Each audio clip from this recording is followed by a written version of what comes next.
Blog Talk Radio.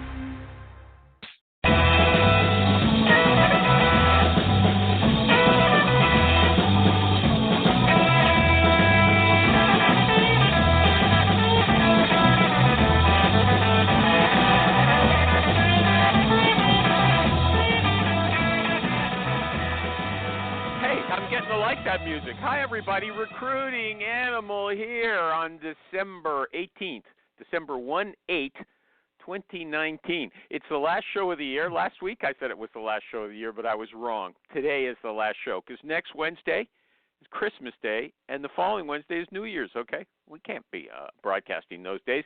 Anyway, I'm going to give you some good advice for the year end. I know it's practical. I tried it myself. I read an article in the New York Times.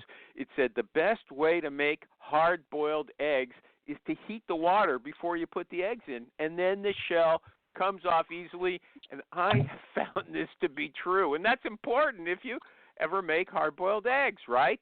It also says you don't have to cover the eggs with water because steaming them takes a little longer, but it makes them even better. So there you go. If you eat hard-boiled eggs, your life is going to be easier from now on.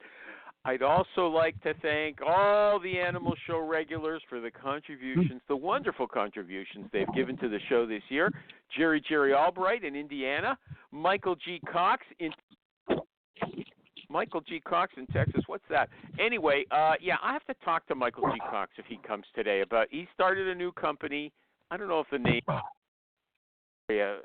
name is serving him well. Anyway, Alan Fleur, F-L-U-H-R-E-R, and Kathy Manis, both of whom are in California. And now Jerry.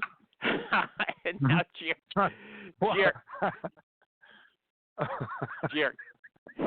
Don't laugh. Yeah. Okay. Huh? Yeah. Okay. I'm not laughing. Can you There's tell nothing us funny what about show that. is this? The Recruiting Animal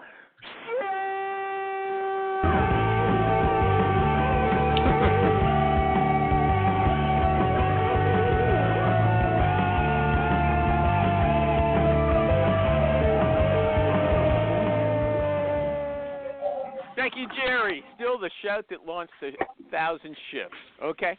Anyway, it didn't work, but it's what? Yeah. What? Okay.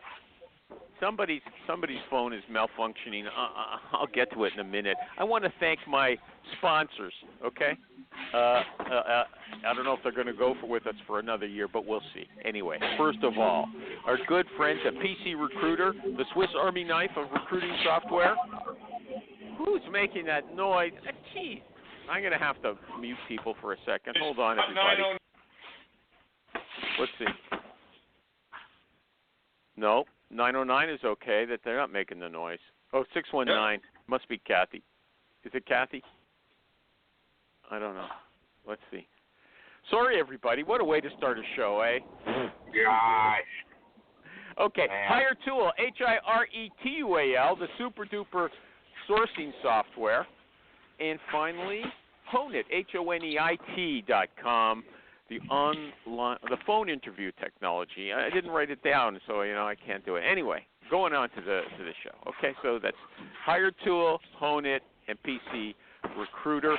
And today's guest is a guy named Adam Posner, Posner. His Twitter address is Adam J. Posner. I'm going to have to. Who's making that noise? Adam, are you there? Adam. I'm here, man. Adam, thanks for having me on the show, man. Great. We'll talk over the. We'll see. Don't thank me till we see if we can hear each other. Okay, Adam. I'm going to just run. Okay. You're an agency recruiter who sometimes goes in-house on contract. Yes or no? Yes. Okay, and you specialize in marketing and advertising people. Yes or no? Yes. Okay, are you contingent or retained? One-word answer. Both. Okay. Wow. Your Twitter bio includes a Twitter address called the NPT Talent Group, but when you go to that page, it doesn't exist. You're a marketing guy. You're bragging about being a media guy. How dare you? Okay? I'm gonna have to check that, and I appreciate you calling that to my attention that I have the wrong email address or contact website on my Twitter. I appreciate the call out, and I will definitely check that out. Yeah, okay. Thank you Anyway, I have to for bringing that acknowledge attention. Strike one. What? Strike I have one. to. Strike one, yeah, okay. I have to acknowledge Greta Thunberg. How dare you is the phrase of the year. I love it. I love it. I absolutely love it, and I hope I remember to use it a lot. Okay, get to the questions. What happens to the resumes you send to your clients once the search is over? Do they go into their ATS for their future free use? Yes. Yeah?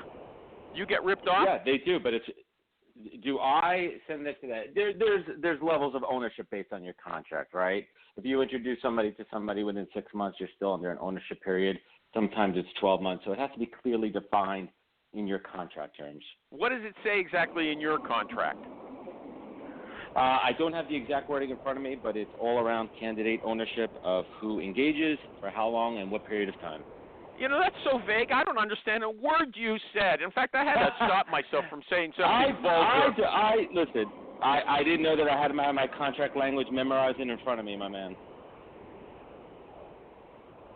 Jerry, are you in your car on the highway? I don't have to answer that. Okay, now I know. Yeah. Okay. Anybody else want to comment on that? What happens to their resumes? I mean, it's a very good question. I mean, it really depends on what side of the equation you're operating on. Okay, well, you don't know how to answer that question in a way that helps anybody else. Okay? I'll tell you what happens to them. Go ahead. 1 year after you slink away without charging them a penny, they have free access to all the work that you did for free. That's right. Absolutely true. Yep. Lame, ridiculous. I can't believe our industry has that as such a ridiculous free service. It's unbelievable. Okay, so when you really what do we do?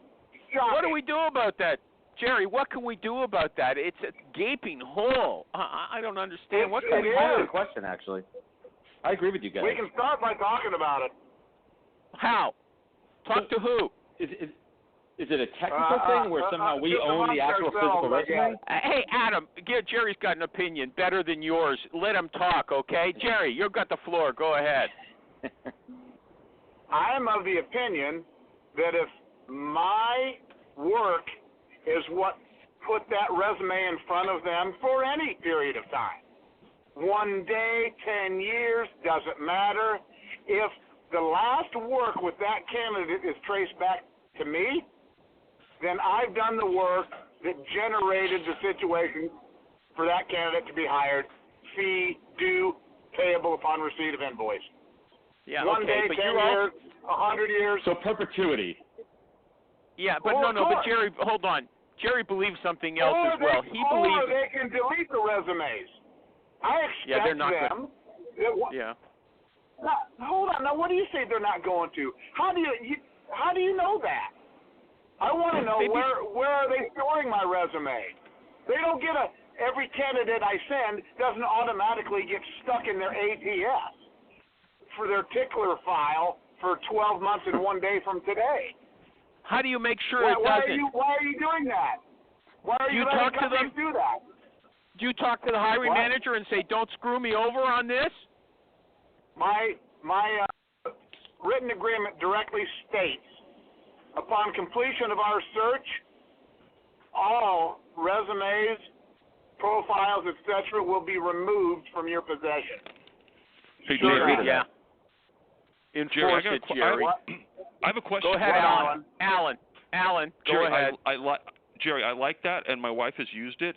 But here's my question: is so, while I agree with it, are you also of the mind that so they do that, they get rid of it, they have another search in about 90 days, and now my company presents to the same person to that company who has rights. Absolutely. You. Okay. No, I'm cool with it. I was curious. Yeah, of course. Yeah. No one would have guessed that. No one would have guessed that from your grandiose statement. What animal? no one would have guessed what your answer you just gave to Alan from your grandiose statement before. It sounded like you have that person is yours in perpetuity. Perhaps No, you that need wasn't to the case, listen Animal. a little bit more, dude. I said if it was the act of my resume submission that put that candidate into consideration. Alan was saying he came along 90 days later after they deleted all of my stuff. Alan earned the fee. That's how it always was before these 1 year ridiculous ownership clauses came along. It was always that way. Adam, what do you think about what they're saying?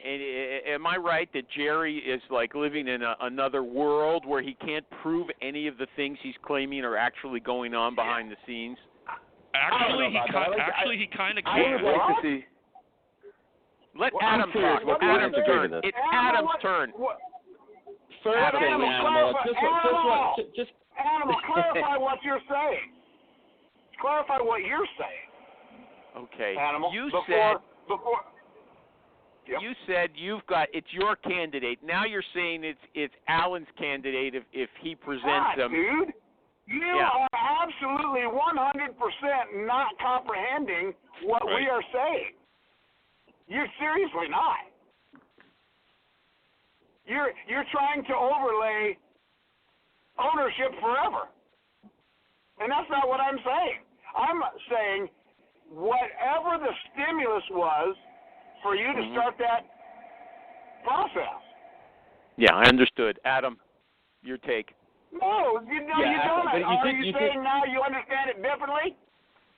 There's two elements to this. Go ahead. I want to hear what Adam understands. If he's as dumb as me. 2 points need to be thank you. Hopefully 2 points need to be clearly defined. One, who created the stimulus? Was it the recruiter by submitting the resume? And second, the time frame.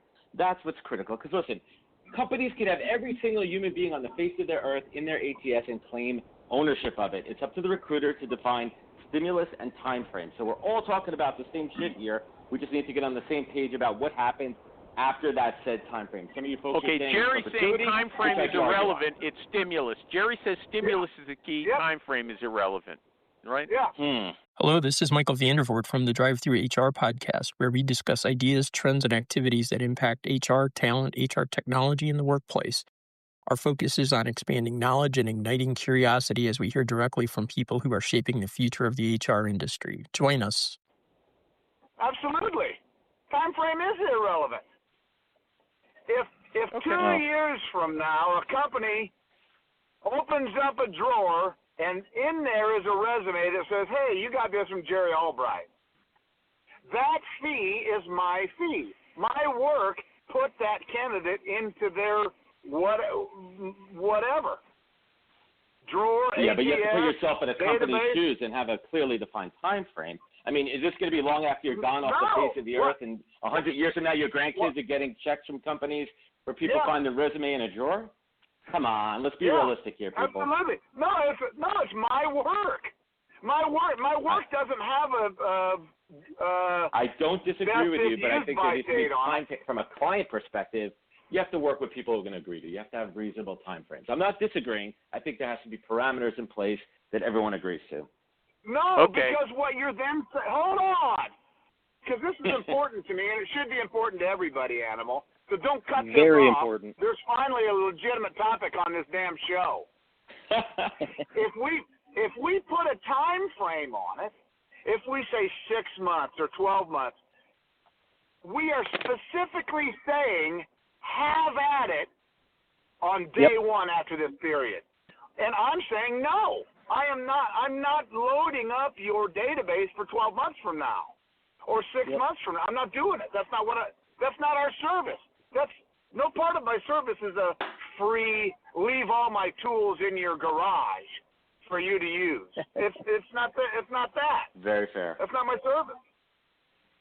Have you I think figured we can out? all agree on that point, but we just set that parameters. Do you guys know back any to your kind next of a way to question, pull Animal. that stuff back? Let Michael G. Cox get in here. Go ahead. Hey, I'm 100% in the Jerry Albright camp, but is there anything out there that can pull that back?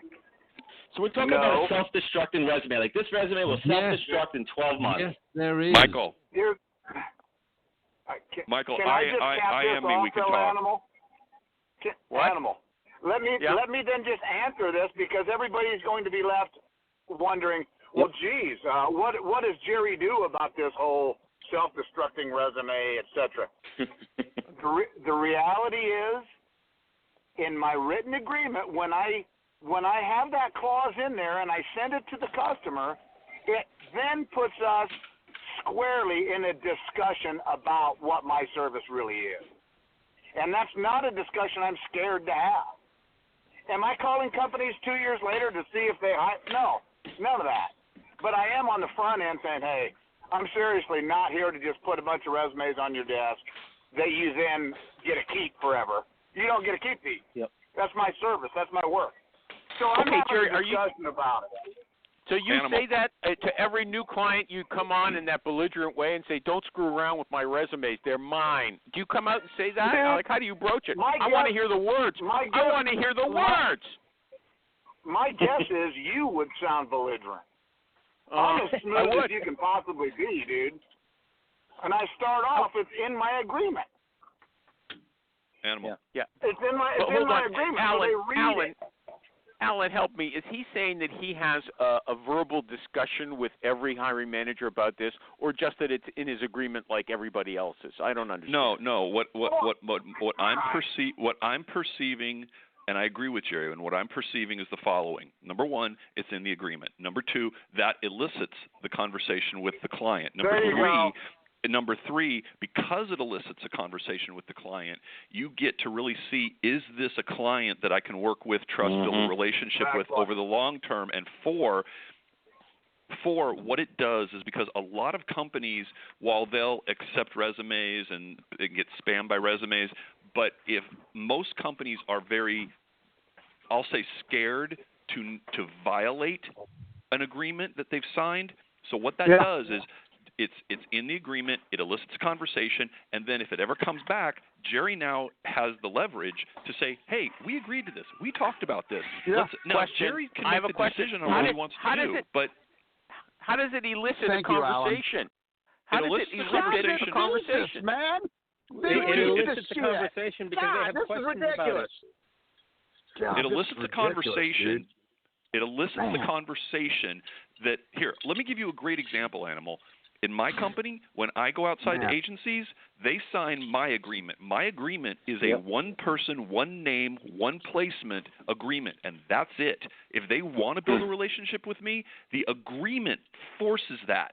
So I don't sign their agreement and get spammed to death, because I tell them, those are free. Understand, those are free. I'll look at them, I'll give you, but if we decide to move on somebody, they're yours, and I'll abide by that. But it forces the agreement forces the behavior, and then Jerry can use it. Animal, do you have conversations with businesses and people and but not about the fee agreements. They just take a look at it. I never say, hey, did you read the agreement? Is there anything in the agreement you don't understand? I don't do that. Do you? Do you do that before you start up a session? Animal. Hey, this is so ridiculous, man. I can't see how you're even in business. I'm so pissed off. Jerry, he's not in business. He's on the radio. But Animal. Michael G. Cox, if you want to talk, I can talk to you about a time when I had something similar to this, and I had some ways in the resumes to prove it. And it ended up saving my butt, and I got paid $25K by a Big Four.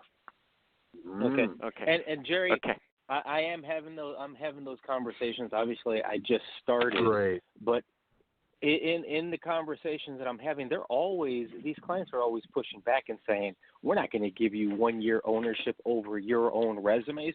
And yes, I am having the conversations, but these organizations are very much accustomed to thinking they're going to keep all the resumes that I submit and use them whenever they like. So I'm curious, how do your conversations go? I don't know if Animal's going to let this conversation continue, but what does that conversation typically sound like? I'm sure we have to jump right to how many voicemails will you leave somebody, or what other topics Animal has on his plate, you know? Go ahead. Adam, if you don't get to talk on this show, you'll come back. Don't worry about that. Go ahead, Michael G. Cox. I'm enjoying this, guys. Keep it coming. Michael G. Cox, go ahead. Michael G. Cox asked me a question, so he gave the floor to me. Yeah, okay. I'm going to say half of the companies sign the agreement. A fourth of them tell me that there's no way that they can do that because they have to track, various EEOC type stuff. Mm-hmm. So they say that they make a note in the system that the person came from me, and that's cool. And then there's the other fourth of them say, you got to sign our agreement. I'm not signing this or anything. So, I'm aligned with that. You got to use theirs. Pretty much on my end, too. Yeah. And then also, I'm going to, when I get back into my office, I'm going to send you, Animal, or maybe post on Facebook, an agreement I just got from a, $50 billion company, that their clause clearly has nothing to do with 12 months ownership, et cetera, et cetera. It specifically states the fee is earned by the agency that generates the interest in the candidate, regardless of time frame of introduction. And that's from a huge, huge company. So people do understand that there's a huge difference between ridiculous ownership and doing the work and being recognized for your efforts. Okay, now back to you, Animal. Anybody else want to talk? This is a great topic, though. No, I believe it is. Anybody else want to talk about it before we move on? I'm open. Don't you have to do an ad? Yeah, I would like to talk about this. Go ahead, Phil from London. Phil from London. HIRE. So far as I'm aware, with respect to data privacy, organizations cannot just keep people's CVs on their ATSs indefinitely without some form of consent. That's over in your neck of the world, though, right? No, I think that's not just over in my neck of the world. I think that the growth of companies like OneTrust, which is an American company, started out with GDPR, but all of these laws are going international. As far as I'm aware, a lot of them are being applied in the US right now. Phil, I've never heard of it here. Never heard of it here in the US. Not happening. Can I ask Phil a question? Yeah, sure. Yeah, go ahead. Phil, Alan Fleur here. So here's how it works. So how does it work with what you just said if Jerry submits Alan as a candidate through his agency to that company, and yes, there needs to be some sort of scheduled communication with me as a candidate, does your laws, is it that the client company has to do the communication, or does Jerry have to do the communication? The communication about what? Sorry. Well, I'm trying to understand. So you're saying that they can't just house my resume in their ATS forever. There has to be some sort of annual or whatever. So does that annual notification or whatever, does that have to come from that company that has it in the ATS, or because Jerry submitted me, does it have to come through Jerry to me? No, it definitely has to come from that company because it's that company that's controlling the data. They've got the data. I mean, Jerry has to do the same as well. Certainly over here, you can't just keep a CV on your database for endless periods of time. And then what organizations have been doing is using that law to actually source a lot of candidates by legitimately being able to email thousands of candidates to say, hey, we can't do this anymore. Can we get your consent for the next 12 months? All your details. Okay. And so then they, by emailing the candidates directly, they cut the recruiter out who sent the resumes. Is that what you're saying, Phil? That would happen, absolutely. But there's one thing that I'd like to add to this situation, and that is the reality of what happens in my experience. And in my experience, actually, with our ATS, if a recruiter has added it into the ATS, then it will state in the ATS that it's come from a recruiter, firstly. But the reality of the situation is in-house recruiters just don't and very rarely use previous searches of CVs in their ATSs. The search facilities of the majority of ATSs are absolutely useless. And the actual in-house recruiters just don't even do it. They just don't even go down that road. They just start fresh searches 9 out of 10 times on each project, and they don't go back to any legacy or previous searches that they've done in the past. So I've heard that's a regular complaint. I've heard that before. I'm not saying Jerry is safe and he doesn't have to worry for the rest of his life. But I Am I on mute? You're not muted. Very rare. I'm sorry, I have a frog in my throat. I disagree with that. At Deloitte, we were required to run those searches in our ATS. Yeah, most don't, but what I've noticed is that there are several situations where I submit a candidate and they go back and look, and no, are trying that's to pull wrong. that. That's totally wrong. But on, a lot like the guest said, a lot of these ATSs don't have that really easy search capability, so it can be very, very frustrating. I think that's the direction that we're going, and if it hasn't it now, then it will in the future, because I think organizations really want to use the fact that they are really managing data and have got your privacy at heart as part of their marketing, and I think that's the way the world is going. Let's ask Adam, the guest, when you're in-house on contract, Adam, do you go to the ATS when you have a search before you start sourcing?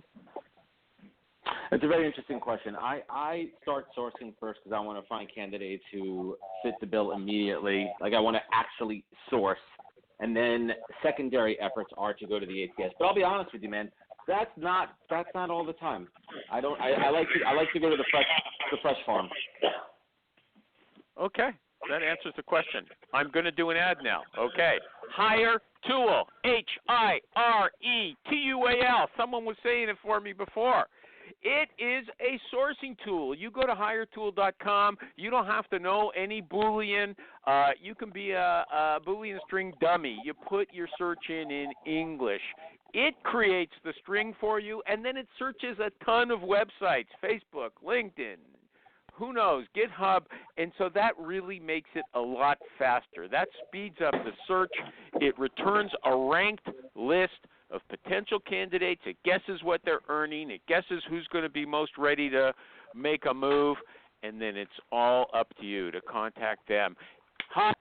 HireTual. Everybody on Facebook loves it. I'm not making that up.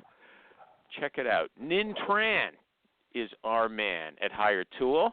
And I'll also do the Honeit ad right now. Honeit, HONEIT.com, is phone interview technology. It records your interviews and turns the key questions and answers into separate audio clips to help hiring managers hear the motivation, the personality, the enthusiasm that the recruiter just heard. When you can share a story with a hiring manager in the candidate's own voice, man, that delivers a ton of info you just can't get from a resume or a dry report about a recruiter. So if you want to get a hiring manager excited about your great candidate, share some of the sizzle with Honeit, HONEIT.com. It also turns the entire interview into a searchable transcript as well. Okay, thanks everybody. That was a very good conversation.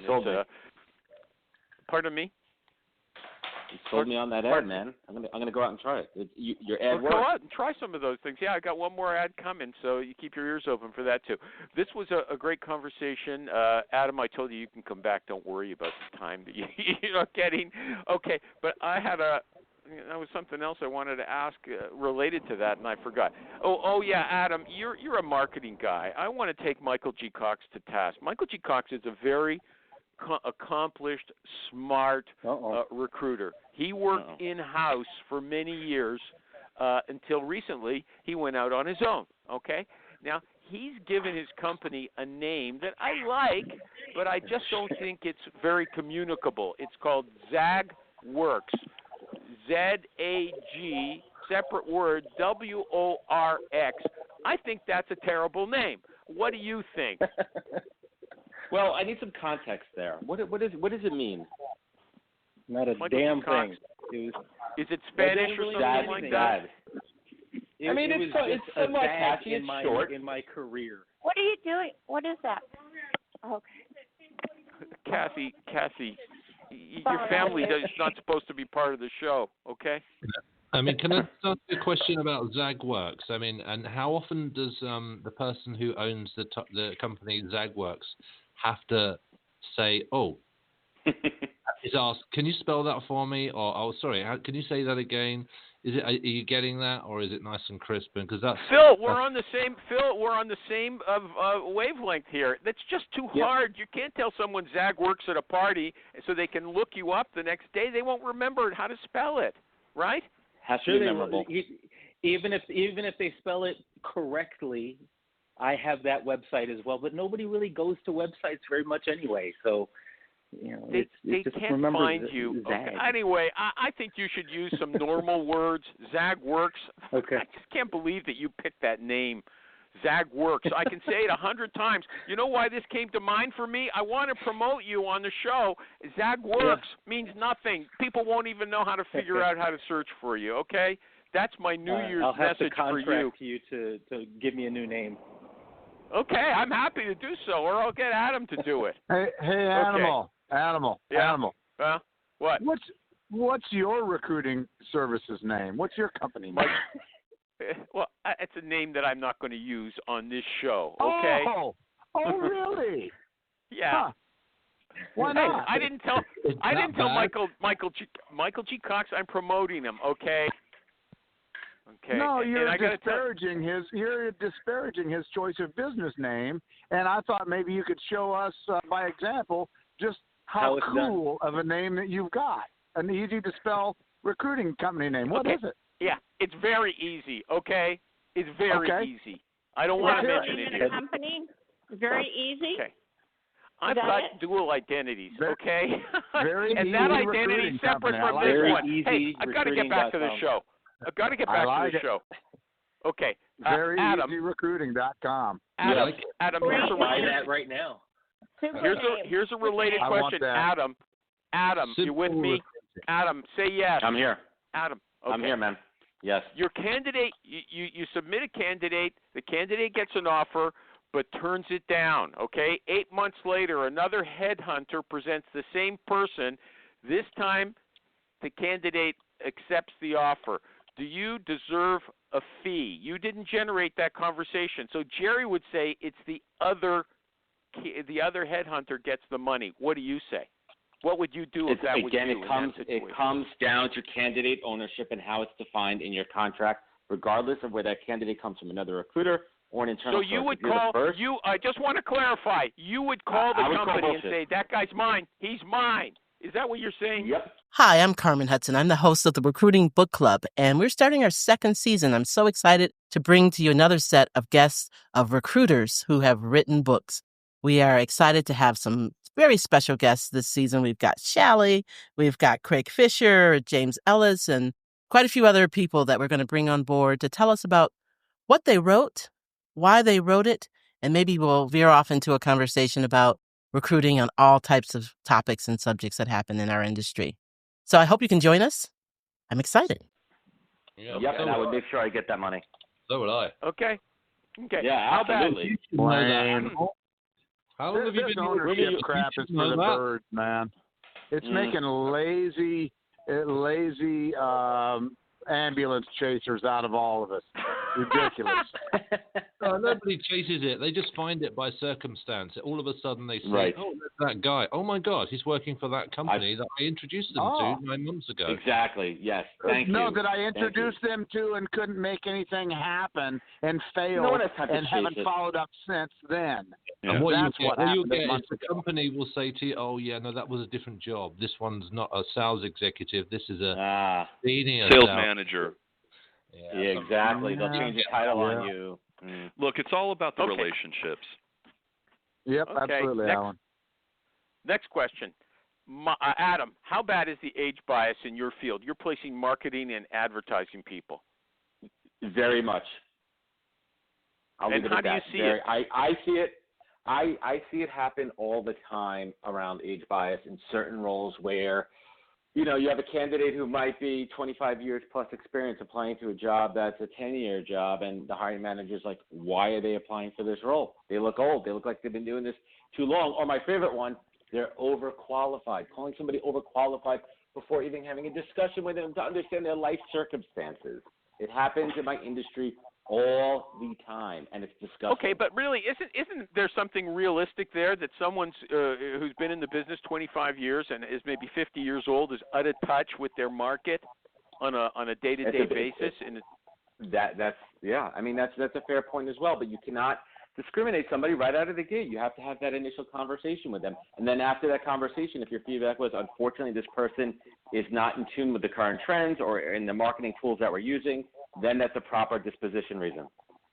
Okay, so you actually will present people who are overqualified, who have tons of experience, and then you'll have to argue with the client about why they don't want to see that person. You actually have to do that?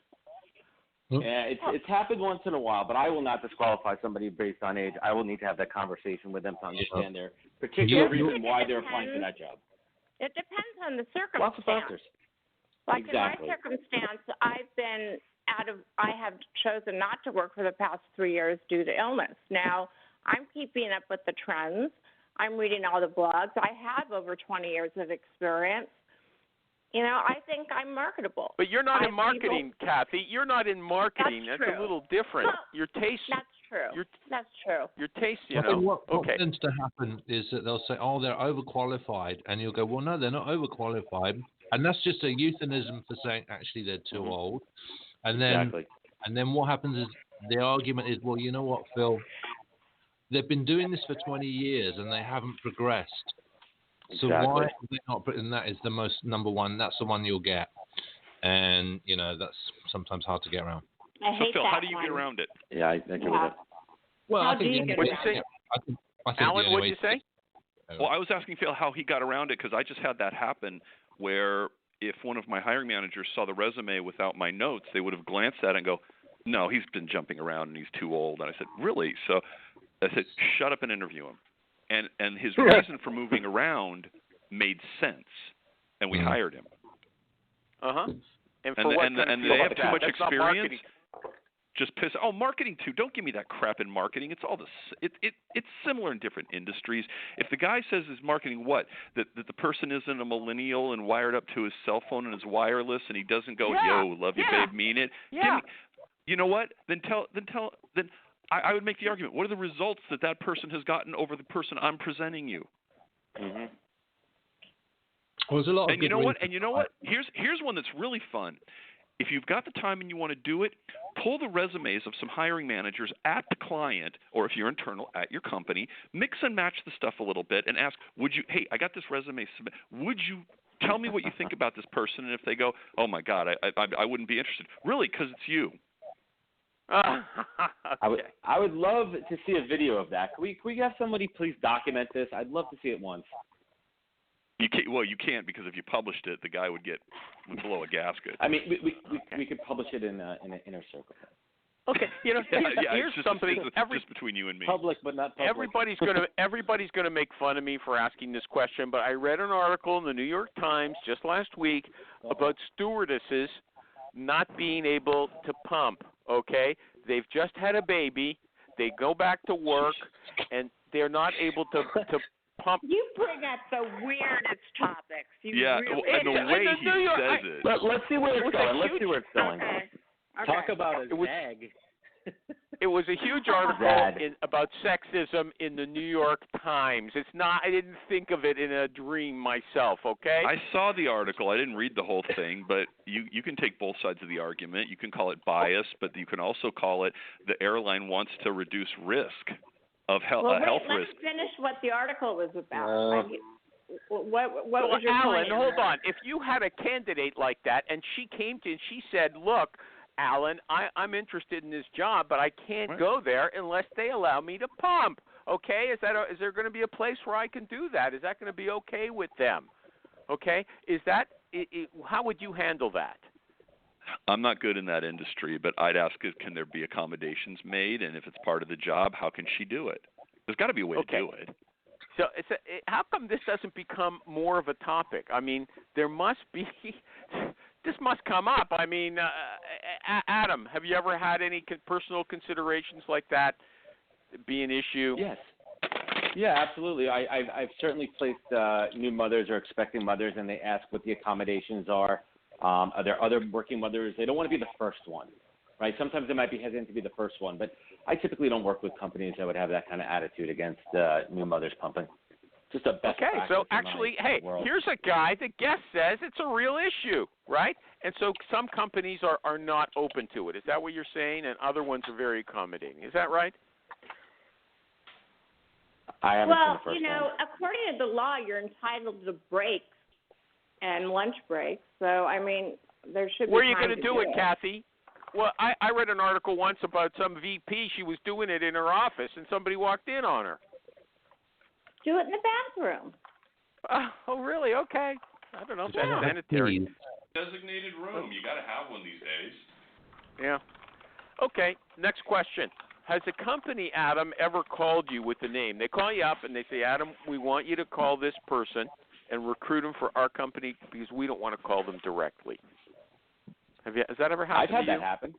Yeah, I've had a hiring manager actually call that out. I have. Yes, I have. Yeah, I have. Absolutely. It's happened a couple of times. Really? And it's interesting dynamic because I'm sorry. Can you finish that thought? Finish it off, Adam. I was just about to say I've seen it happen, and if I place them, that's my fee. I've never received an argument. And the reason never given they did all the sourcing for you, and you don't give them a reduced fee. You don't give them a reduced fee. They're getting value. They're getting value. I'm not going to offer. I'm managing the process. No, they're getting value out of it because they've normally got a restricted clause that they cannot approach candidates. That's 9 out of 10 times the reason why they want to approach somebody that they can't approach because they've got some kind of restriction. However, if a third party introduces the candidate, so that's the backdoor route. So you have to speak to the candidate. So you're saying, Phil, saying there's a legal restriction on this in some countries? Is that what you're saying? No, not in any country. If you leave an organization, or you may have it in your contract that if you leave the organization, you cannot then go and hire anybody directly or poach staff from that. Okay. I can give a real-world example. Here's a real-world example. I recruit in the advertising world. I'm working with a hiring manager that left their previous agency 9 months ago. We're looking to fill a role, and he says to me, hey, listen, I used to work with Jane in my last job. I can't reach out to her because it's in my NDA. Could you reach out to her? That's how it works. And then they couldn't take the company where Jane works couldn't take them to court saying, look, you just used this, proxy to. No, because I'm the one that sources. I'm that loophole. Yeah. I'm that middleman. Actually, it happens more than you think. Yeah, it does. It's actually illegal, but obviously there's no way of proving it. I've never done it for any of my clients. All they have to do is get the CV sent to them. As long as they've got an email, the recruiter's got an email from the candidate, and it's in their inbox. They're like, look, they sent me the CV. I didn't, they'll give them a call, and before they do anything, it'll all be verbal. They won't be able to email them or anything, and that's how they cover up for it. That's exactly right. And then usually you run that by your superior and say, look, they contacted me. I'm moving forward. I mean, that's how I used to have to do it at Sodexo. And by the way, you want a dirty little secret? Is that all the major global search firms used to retain people like me and others to actually do that specifically so the search firm wouldn't be violating their agreements with their other clients. Oh, okay. Really? Yep. You mean the research firm could have a hands-off agreement with their client and then job it out to you in order to recruit it in a different company's name? You would do it under your own name, not as a contractor for them. I did really well doing that I'm not going to mention the names. We don't know them. Okay. Well, anyway, I'm going to do my final. Go ahead. Somebody wanted. Yeah, just going to say, quite often the conversation would have already been had between the employer and the candidate off the record. So some off the record conversation where they meet face to face. Let's go and have a drink, and then they'll explain it to them verbally, and that's how it goes through. Never heard of that. Okay, so this is like retro recruiting kind of, or formality paperwork. Okay, I want to do an ad for PC Recruiter. Okay, PC Recruiter. The special thing about it is, Michael G. Cox, do you still remember? I haven't had you participate for quite a while. You remember what's so special about PC Recruiter? It's configurable, right? That makes it so much different from every other software. They don't impose a kind of workflow on you or a way to work. You impose your way to work on their software, okay? So it's very versatile. It doesn't matter what kind of recruiting you're doing. If you're doing hourly recruiting for contract people or direct hire or executive search, this is a very malleable, a very configurable, a very customizable product. Over in England, they would say bespoke, okay? That means you could have your suit made up the way you want it to, okay? And if you don't know how to configure your software, they've got lots of friendly support people who will help you. And I'll tell you something else. It doesn't matter if you're a kitchen table recruiter working out of your basement or if you're in a huge recruiting team in a giant company like Jerry just mentioned, okay? Big or small. Yeah, it's an easy name to remember and spell as well. Yes, there you go. John Lennon talking over there, okay? PC Recruiter, big or small, they help them all, okay?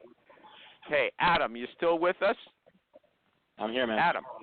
Yeah, the show's going kind of fast. At least for me it is. Okay, there's only 15 minutes left. Okay, so let me see. Okay, would you present someone who was fired for having a consensual relationship with a subordinate? Because I read another article this week in a big media outlet, okay? A senior guy here in Canada was let go. Apparently, he just has to cool his heels for a while, let his profile get out of the news, because he had a consensual relationship with someone working at some level under him, and he can get a job again. People understand these things now. Would you go to your client with someone who was dismissed for that reason or had to resign for that reason? Yeah, this is a tough one. I have not come across this in my tenure, so I don't really have an expertise point on that one. I'd like to hear what the rest of the panel has to say. But ultimately, it really comes down to have they violated an ethical agreement within their past employer or not. Was it a personal thing or was it something violated within contract terms? It's just that they had a consensual relationship and nothing like that is allowed at all. Has anybody dealt with that directly? I would have thought in your advertising industry this stuff was rampant. Listen, it happens. It happens all the time. I have not come across it. I've had people let go for other reasons. Rampant. It's happened to me where rampant. Where two heads of talent acquisition of a major company were having an affair, and everybody knew about it, and they got married, and they're still working with the company. Okay, but did you present them? It didn't happen to you. It didn't. You didn't have that person as a candidate, Kathy. Okay? No, but I'm saying that. Oh, I see what you're saying, and then to try to present one of them to another company. Yeah. Is what you're saying. After they got fired and everybody knew about it. Okay. Okay. Yeah. Sorry. Okay. Misunderstood. What kind of What kind of LinkedIn account do you have to get to the stuff Jerry doesn't like me asking, Adam? What do I? I mean, I have Recruiter. Yeah. You have Recruiter, like the expensive one. Yeah. I have the full on. Yes, I have personal access and access to my clients. Why? It is the contacts portal. It gives me access to what I need. Could I do without it? Yes. Does it make it easier? Absolutely. How does it make it easier? Be specific. Do you have anything specific you can articulate? If you don't know, say pass this. No, absolutely. What? It's the access to the InMails. So you use InMail? Is it that InMail's a big deal for you? Is that what you're saying? Yes, absolutely. It is certainly one of the core messaging pieces that I use. Okay, so when you're sourcing and you want to send a recruiting message, first contact, do you use the phone? Do you use email? Do you use InMail? What's your method? I use email, and if I have a phone number, I use a text message. I'm a big texter. You just said you use InMail. You just said InMail. Don't screw up. Which is it? It's a combination of both. When you have access in LinkedIn Premium or Recruiter, you can see a certain amount of contact information. If I have a phone number, I'm going to text them first. If not, I go to InMail. If I have email, I use that as well. So phone number, you'll actually text them. Absolutely. It is a highly effective. Yeah. For first contact from someone who doesn't know you. In my world, sending... yes, absolutely. If I pick up the phone and call somebody at work, they're not going to pick up. Yeah, agreed. agreed. What does the text say? Typically, it says, "Hey, this is Adam from NHP Talent Group. Not sure if you're on the market or not. I have an amazing opportunity. Let me know if you're open to connect." Short and simple. I have a great opportunity. Yeah. That's the line that everybody says you should never I'm being use. very general. I will add in some specifics around their specific area of expertise. No, give me an example. I'm asking you for your exact words, okay? You gave us words that you don't really use. Sure. It may be his listen, it could be very easy. Hey, I'm working with a top client in the industry on a senior level director role on performance marketing and media. If you're open to a quick chat, let's do it. Okay. How often will you pester them? Will you send that message until you get a reply? No more than twice. Once is enough. I mean, there's a time frame too. I usually wait between 7 and 10 days between a text. Hold on. You said you'll only send it once or twice? I said twice. Okay. And you'll wait a week? You'll wait a week? Yeah, typically. People travel. People on vacation. You don't know what they're doing in life. Adam, after that second message, you won't send another. Is that right? I will go to an in-mail or an email if I have access to it. Okay, so 2 texts. Then you wait another week before you send the third message? How long? No, after the second text, I'll probably send an email immediately afterwards with a follow-up note. What does the subject line say? What does the subject line say? Following up from my text message, very specific about the role in the subject line. What do you mean? Don't be general here, okay? This is a granular group. Okay, people want to take away information. Generalities are useless. It could be senior director opportunity with top media client in New York. Okay, and you don't tell the name of the company in the email, right? Some of my clients prefer that I have that conversation over the phone, and sometimes I do. Okay. But in most cases, if it's a public search, if that rolls out there, I'll put the client name in there. Okay, let me just finish off this line of questioning. I'm always interested. Nobody else maybe is. We got 3 messages so far. Is there a 4th message if you don't hear from them? Nah, I'm usually 3 and done.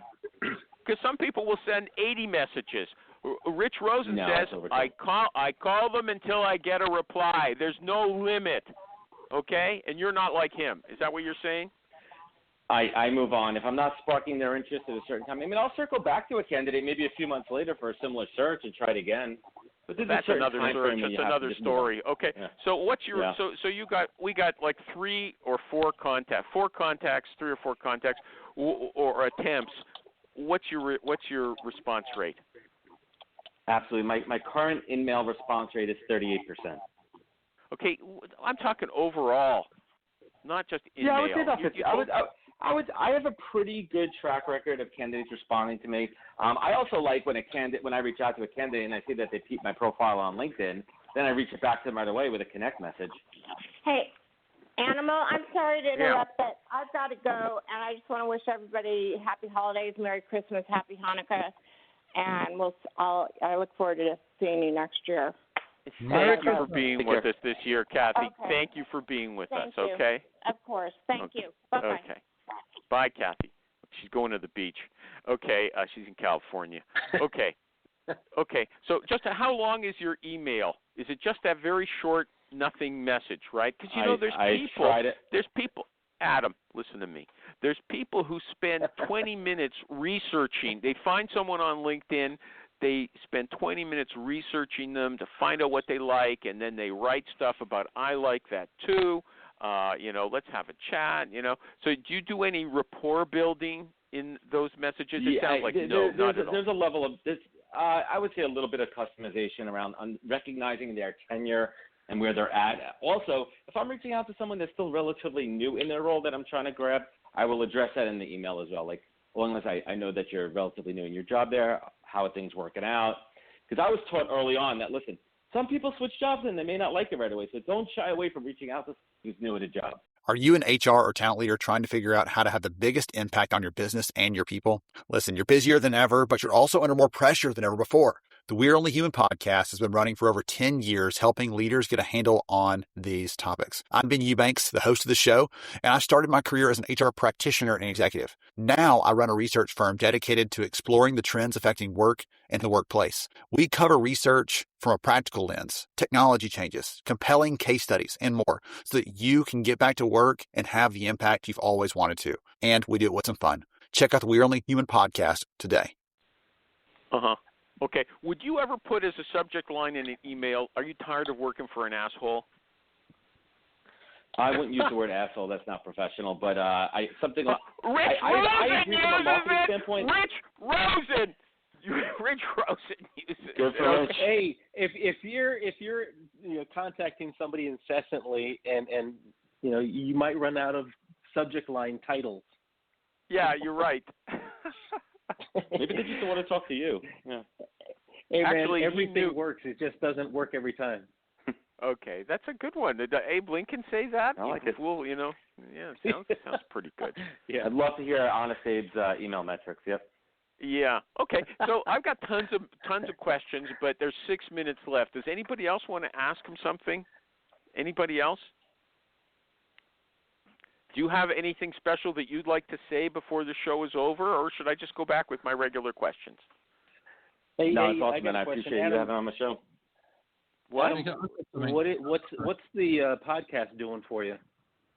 Yeah, absolutely. I mean, the podcast is doing two things. One, it is branding. So the whole point of my podcast is to showcase experts in our field. Anyone who's helping anyone in their job search, career trajectory, technology. Today I'm promoting a guy by the name of Drew Austin, who has a company called Wade & Wendy, big in the AI tech space, really helping people harness that inner tenacity. So it does two things. One is branding, drawing attention to me, my brand, my company. And two, it is awareness, and I am getting some leads from it, both candidates and clients. So it is starting to pay off almost 50 shows in. It is paying off. I got a couple of leads. I listened to one of your, it wasn't your podcast, it was the Pirate Guy podcast, where you were wearing a funny hat. You complained to me about the picture I used for you, but you go on his show, his video podcast, with a funny hat. What's funny? That's my brand hat with my company name on it. It's a great hat. I mean, that's a subjective comment right there, my friend. I have people anyway, you were talking in generalities. You were talking in generalities, and I have to tell you, I had another guy here on this show, Amir Borman. I had to yell at him constantly. Don't talk in generalities. Give us specifics, right? And he came back. He didn't like it on the show, but he came back to me and said, "You were right." He says, he started a podcast. He said, "I have to ask them to be specific," and that's the advice I'm going to give to you for your podcast. One more question. Let me see. Okay. Here's a simple. You still with me? Yeah. I got cut off there. Can you repeat that? Yeah. Do you use any scheduling software? Calendly. What? Calendly. You use Calendly. Does it work for you well? It does for the most part until I am on retainer with multiple clients when I'm using their email as well, and it's hard to manage multiple calendars with Calendly. Okay. Oh, yeah, you go in-house. How long do you go in-house for at a time? One of my contracts right now is almost approaching 2 years. Okay, so you'll be an in-house recruiter at the same time as you're doing recruiting on your own for your own company? They're parallel? Firewalls, my friend. I set up firewalls. Certain state. Final question. Quite the model they got going on. That Pirate Guy, it sounds like you use job ads on LinkedIn to build your pipeline. So you get a lot of replies to your LinkedIn ads, and then you've got a group of people from that. Is that a primary sourcing method for you, these ads on LinkedIn? It's a complementary effort to direct sourcing. Okay, so you're not building a pipeline that you nurture. You're not building a group of people, a talent pool that you nurture over time. You're not doing that. Am I wrong? You have to be more specific about that. When I'm working in-house, okay, you get a group of people, 100 people reply to your ad. Okay, some of them are in the right category. After a few ads, Correct. You've got a group of people who you might be able to use I'm in the future. Them. I'm Hold on a them. second, Absolutely. and then you send out emails every month or two saying, this is what I've been doing. This might be of interest to you, blah, blah, blah, blah, blah. There's a newsletter to stay in touch, to keep yourself in front of these relevant people. You're not doing that. Am I right? If I'm working on my own roles, I am doing lead nurturing, correct. Okay, I don't understand what you said. But you know what? I liked having you on the show. You get to talk that. Go ahead. Finish on. Ben, just to answer that question, man, if I'm working in-house and I'm on a client's LinkedIn recruiter contract, right, like those aren't particularly my candidates to own. I'll keep relationships with them on LinkedIn, but, you know, I can't just be soliciting them for other roles. I was talking about on your own. I was talking about on your own. Yes, it's getting correct. Confusing now. On my own, hey, yes, absolutely. Alan Fleur, Jerry, Michael G. Cox, Kathy, thank you for coming on the show. Thank you for contributing to the show this year. Phil, thank you for calling in from England. Adam, we got lots of questions for you. You'll have to come back in the new year. Keep it thank coming, you, man. sponsors. Thank you, everybody. Goodbye. Well, where's the music? Hey, where's the? Oh, here it is. Goodbye.